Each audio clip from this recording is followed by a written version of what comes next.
اب یہ پچھلی آیات میں نبی کریم صلی اللہ علیہ وسلم کو صحابہ کرام کی قدردانی جو ہے وہ بتائی گئی کہ آپ ان کی قدر کریں کہ وہ اتنی زیادہ آپ پر جو ہے وہ محبت کرتے آپ سے اور اتنی جان نثاری ہے، تو بس ان کی جو ہے وہ قربانیوں کی قدردانی کیجیے اور ان سے یہ جو غلطیاں ہوئی انہیں معاف کر دیجیے۔ اب یہاں پر صحابہ کرام کو نبی کریم صلی اللہ علیہ وسلم کی قدردانی دلائی گئی کہ جو حالات ہے، دنیا کا کوئی علم نہیں تھا، دین کا کوئی علم نہیں تھا، اللہ رب العزت کے احکام سے تو کیا اللہ رب العزت کی ذات سے ہی نا واقف تھے۔ اللہ تعالیٰ نے آپ سب کو نبی کریم صلی اللہ علیہ وسلم کی ذات کی برکت سے ہدایت نصیب فرمائی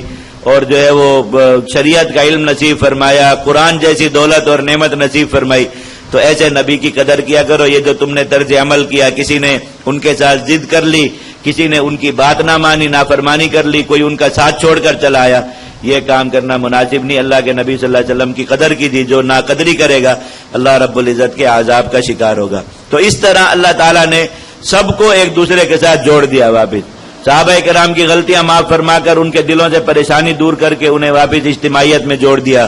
آپس میں ایک دوسرے کی غلطیوں کا تذکرہ نہ کرنے کی تاکید فرما دی تاکہ اجتماعیت کمزور نہ ہو۔ نبی کریم صلی اللہ علیہ وسلم کو صحابہ کرام کے ساتھ جوڑ دیا، صحابہ کرام کو نبی کریم صلی اللہ علیہ وسلم کے ساتھ جوڑ دیا، تو وہ غزوہ احد کی جو شکست کے اثرات تھے وہ سارے معاشرے سے دھل گئے۔ اللہ تعالیٰ نے یہ پورا منہج بتا دیا کہ یہ ساری صورتحال پیش آئے گی،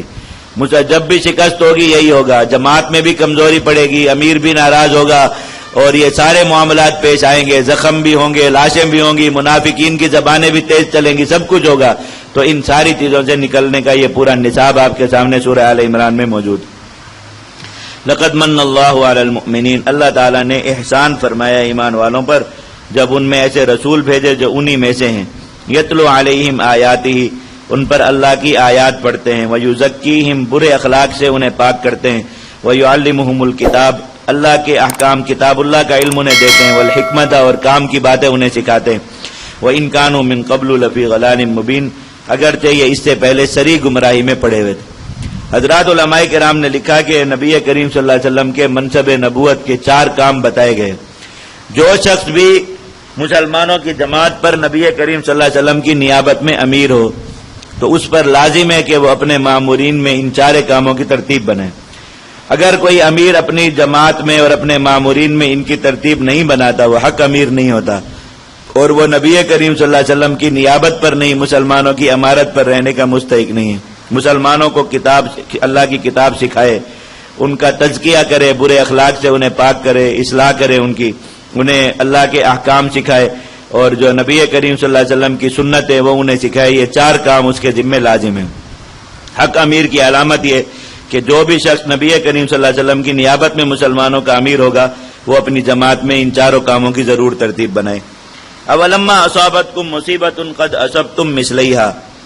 تمہیں ایسی تکلیف پہنچی جس کی 2 مثل تکلیف تم کفار کو پہنچا چکے ہو۔ بتایا کہ ان کے 70 دونوں جگہ پر مارے مسلمانوں نے اور مسلمانوں کے 70 یہاں پر شہید ہوئے۔ قلتم انا ھذا، تم اس تکلیف پر کہنے لگے کہ یہ تکلیف ہم پر کہاں سے آ گئی۔ قل ھو من عند انفسکم، ان سے کہہ دیجئے کہ یہ تکلیف تمہارے اپنے ہی نفسوں کے سبب تم پر آئی کہ تم نے خود غلطی کی، اس کی وجہ سے یہ تکلیف تم پر آئی۔ ان اللہ علی کل شیء قدیر، اللہ تعالیٰ ہر چیز پر قادر ہے، وہ جیسے تمہارے تقوی پر اور تمہارے ایمان کامل پر تمہیں فتح عطا فرما سکتے ہیں، تمہاری غلطیوں پر تمہیں شکست سے بھی دوچار کر سکتا ہے۔ وما اصابکم یوم التقى الجمعان، اور جو تکلیف تمہیں اس لڑائی کے دن پہنچی فباذن اللہ، وہ اللہ کے حکم سے تھی، ولیعلم المؤمنین، اور اس لیے تھی تاکہ اللہ خالص ایمان والوں کو جدا کر دے۔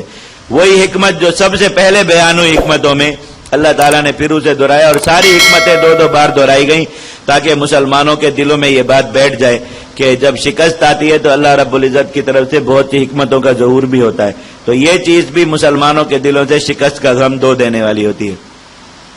وَلِيَعْلَمَ الَّذِينَ نَافَقُوا، اور اس لیے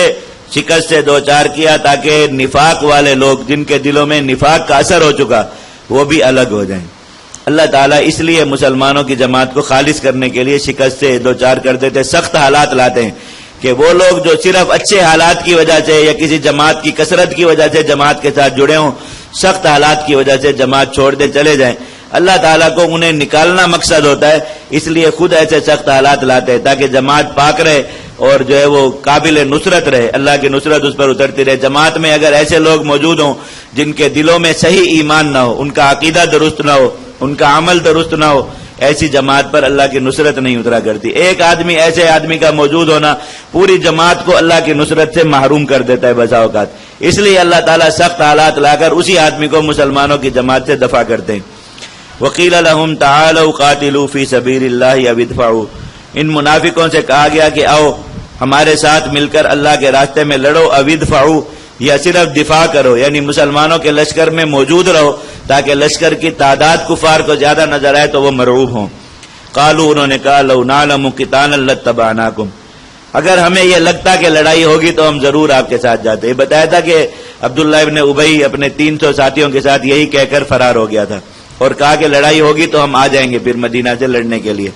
ہم للکفر یومئذ اقرب منہم للایمان، یہ بات کر کے آج کے دن ایمان کی نسبت کفر کے زیادہ قریب ہو گئے، ایمان سے دور چلے گئے اور کفر کے قریب ہو گئے کہ اللہ کے نبی صلی اللہ علیہ وسلم جس جہاد میں خود جا رہے ہوں اس جہاد سے بہانہ کر کے پیچھے رہ جانا، اس سے بڑھ کر ایمان سے دوری اور کفر کی نزدیکی اور کیا ہو سکتی ہے۔ لیکن انہوں نے ہمیشہ ایسا ہی کیا۔ یقولون بافواہہم ما لیس فی قلوبہم، اپنے منہ سے وہ بات کہتے جو ان کے دلوں میں نہیں۔ واللہ اعلم بما یکتمون، جو بات چھپا رکھی ہے اس کو بھی اللہ خوب جانتا ہے۔ اور وہ اصل بات کیا تھی؟ اصل بات یہی تھی کہ ان کے دلوں میں یہ بات بیٹھ گئی تھی کہ ہم اگر جہاد میں جائیں گے تو مارے جائیں گے، اور بعد میں وہ بات انہوں نے ظاہر کی کہ جو لوگ شہید ہو گئے ان کے گھروں میں جا کر کہا کہ یہ اگر نہ جاتے تو نہ مارے جاتے، گویا ان کے اپنے دلوں میں یہ بات تھی کہ ہم بھی گئے تو مارے جائیں گے۔